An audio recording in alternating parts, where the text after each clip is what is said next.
আসসালামু আলাইকুম রহমতুল্লাহ। হ্যালো প্রিয় এভরিওয়ান, ওই যে দেখেন আজকে নিচে তো আজকে বৃষ্টিতে আমার মাদ্রাসার এক রুমে ভিতরের অবস্থা কি হয়েছে, ওই দিক দিয়ে পানি কইরা, ওই যে দেখেন ওইখানে পানি কইরা ওই দিক দিয়ে পানি আসছে আইসা কইরা আমার রুমের ভিতরে যা ছিল সব ভিজে।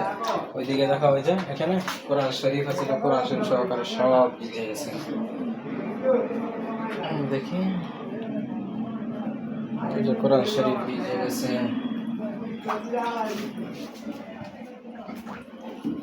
ওই যে কোরআন শরীফ ভিজে গেছে। আল্লাহু জাআলা লাকুম মিন বুয়ুতিকুম সাকানা।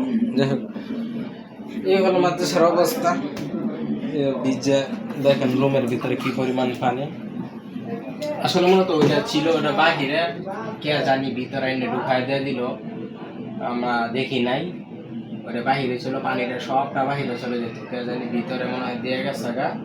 এখন যে ভিতরে আমার অনেক কিছু ছিল, কম্বল টম্বল, আমার খাতা টাতা, চাউল ছিল, সব ভিজছে ডুবুর হয়ে গেছে।